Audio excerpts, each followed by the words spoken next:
Mouvement rectiligne, cas d'une chute libre. On trouvera l'énoncé sous forme de PDF dans la boîte de description tout en bas. Exercice numéro 1. Une balle est lancée verticalement, vers le haut, avec une vitesse initiale V0, à partir d'un point A, situé à 0,5 mètres du sol. On choisit un repère OJ vertical dirigé vers le haut. L'origine du repère est prise à 1 mètre du sol. Premièrement, écrire l'équation du mouvement de la balle en fonction de V0. Deuxièmement, la balle rebrousse chemin au point B d'abscisse x égale à 4,5 cm.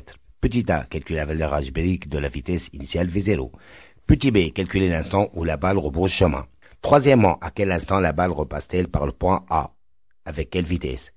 Quatrièmement, à quel instant la balle touche-t-elle le sol?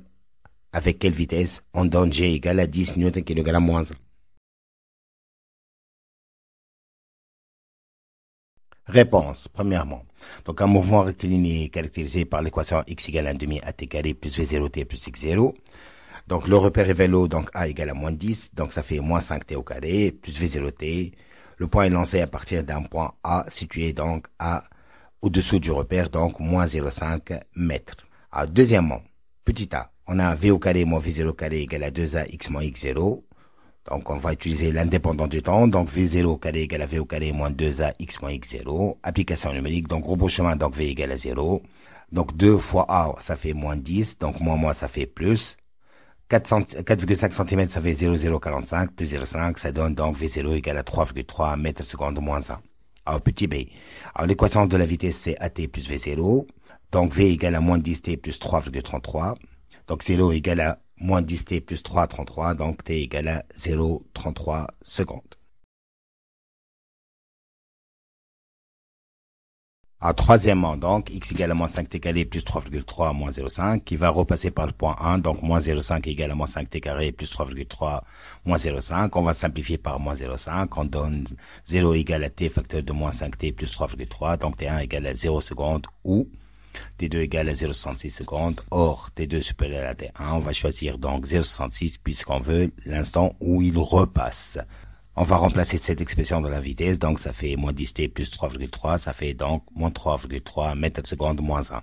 Alors quatrièmement, x égale à moins 5t carré plus 3,3t moins 0,5, on va remplacer cette fois-ci x par moins 1, l'abscisse du sol.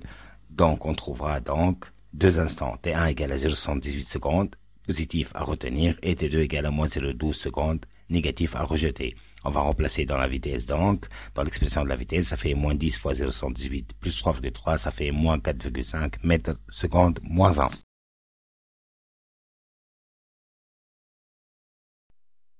Exercice numéro 2, donc. D'une hauteur h par rapport au sol, on lance verticalement vers le haut une bille avec une vitesse V0 égale à 15 mètres secondes moins 1. On donne repère espace OI vertical dirigé vers le haut, d'origine O coïncide avec le sol. Repère des temps, l'instant où on lance la bille. Premièrement, écrire l'équation horaire du mouvement de la bille et donner l'expression de sa vitesse. Deuxièmement, déterminer la hauteur h, sachant que la bille arrive au sol à la date t égale à 4 secondes. Troisièmement, à quelle date la bille repose-t-elle chemin? Quatrièmement, dans quel intervalle de temps le mouvement est-il accéléré, retardé pour t compris entre 0 et 4 secondes? Cinquièmement, quelle est l'altitude maximale atteinte par la bille? Sixièmement, à quelle vitesse la bille arrive-t-elle au sol? On donne G égale à 10 mètres secondes moins 2.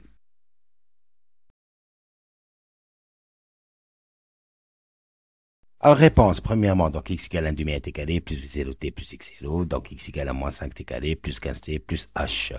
Donc v égale à at plus v0, donc v égale à moins 10t plus 15. Deuxièmement, donc, la bille arrive-t-elle au sol après l'instant t égale à 4 secondes? Ça fait 0 moins 5 fois 4 au carré plus 15 fois 4 plus h, donc h égale à 5 fois 4 au carré moins 15 fois 4, ça fait donc 20 mètres. Troisièmement, donc, v égale à moins 10t plus 15, donc la vitesse s'annule, donc pour t égale à 15 sur 10, 1,5 secondes.